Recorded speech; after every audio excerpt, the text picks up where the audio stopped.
Assalamualaikum warahmatullahi wabarakatuh. Perkenalkan, nama saya Cindy Laura Danova dari KPI 3B. Di sini saya akan menjawab tugas UAS yang diberikan oleh Pak Wira. Soal yang pertama, jelaskan pengertian psikologi dakwah dan tujuannya.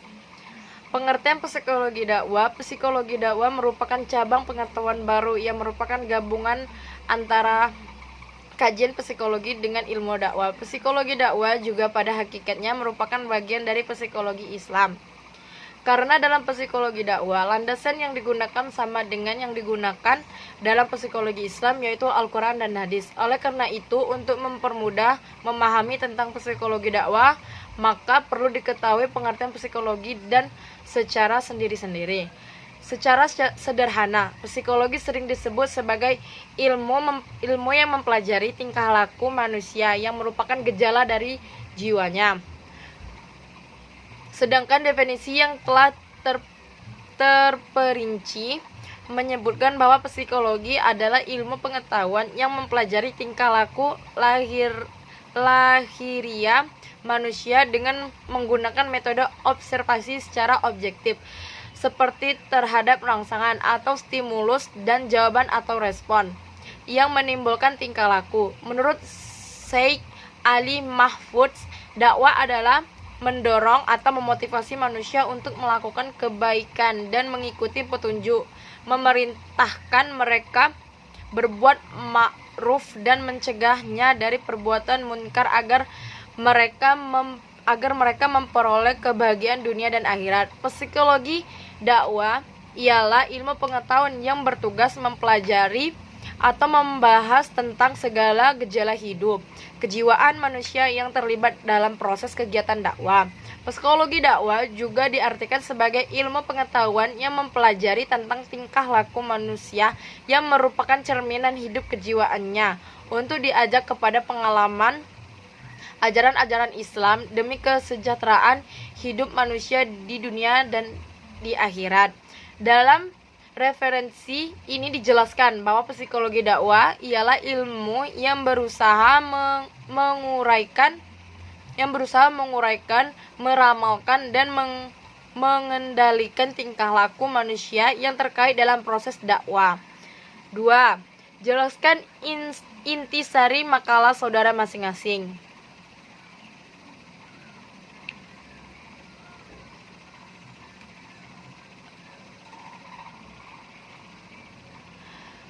Kecenderungan mempelajari ilmu-ilmu agama. Ajaran agama adalah unsur pokok yang paling penting dalam pembinaan rumah tangga yang bahagia, sebab ajaran-ajaran agama memberikan petunjuk antara yang baik dan yang buruk, antara yang menguntungkan dan yang merugikan, akhlak dan kesopanan.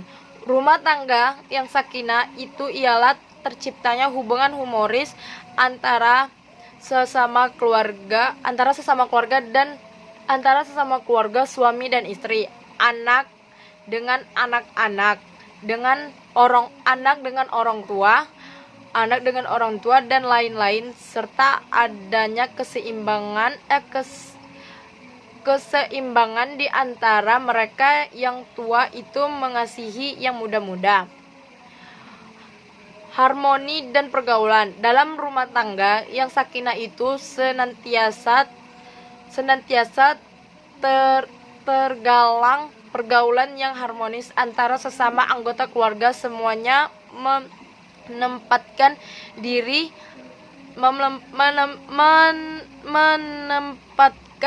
diri laksana awak kapal yang sedang mengarungi samudra yang luas dan penuh gelombang. Hemat dan hidup sederhana. Unsur keempat yang dapat mewujudkan rumah tangga yang sakinah ialah sikap hidup yang bersama dalam menghadapi kehidupan yang berdasarkan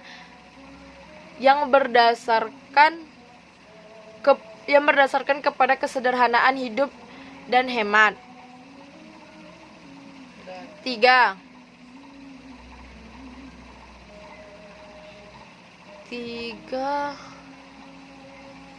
Bagaimana karakter dai ideal?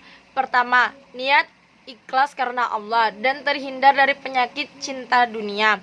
Ikhlas ini merupakan syarat diterimanya amal serta lebih menjamin hasil dari amal tersebut. Yang kedua, cinta dan menginginkan kebaikan bagi manusia. Dorongan utama yang menggerakkan seseorang dalam berdakwah semestinya dorongan kasih sayang dan cinta, bukan dorongan benci, kemarahan, serta semangat menghujat dan menghukum. Ketiga, memulai dari diri sendiri dan memberi teladan. Para dai perlu mengerjakan terlebih dahulu apa yang menjadi seruan dakwanya. Keempat, sabar dalam berdakwah. Dakwah itu mungkin tidak akan berhasil tanpa kesabaran, karena jalan ke akhirat itu berat dan kebanyakan manusia cenderung tidak menyukai, bahkan cenderung memusuhi apa yang menjadi seruan dakwah itu.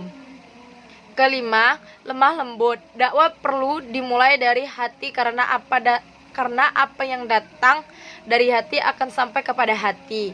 Yang keenam, memahami metode dakwah serta orang-orang didakwai.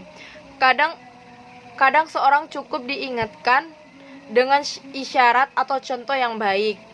Ketujuh, permudah dan jangan mempersulit. Dalam berdakwah hendaklah mempermudah dan tidak mempersulit orang yang didakwai.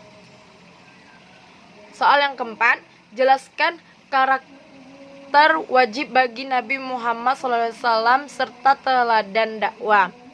7 karakter dakwah Rasulullah Muhammad SAW. 19 Januari 2018, Abdul Halim.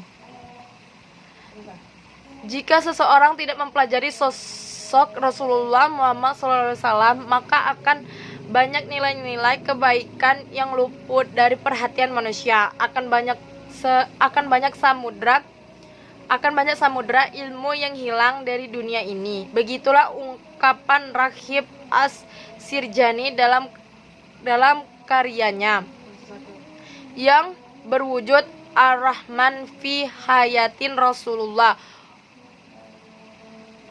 Rasulullah SAW merupakan sosok yang paling ideal, yang menjadi contoh dan panutan dalam segala hal. Ia adalah seorang sahabat yang baik hati, juga seorang pemimpin yang bijak, seorang suami yang sayang keluarga, seorang dai yang santun dan lembut. Banyak predikat disandang Rasulullah yang menjadi suri tauladan bagi umatnya ini. Ketika mendakwahkan Islam, banyak sekali perubahan-perubahan yang dilakukan Rasulullah ketika terhadap dengan masyarakat jahiliyah yang memiliki sifat-sifat buruk seperti suka perang, membunuh anak, perbudakan, penindasan perempuan, dan orang-orang lemah. Semuanya bisa dihapuskan secara perlahan dan pasti dengan jalan dakwah Rasulullah yang sangat humanis.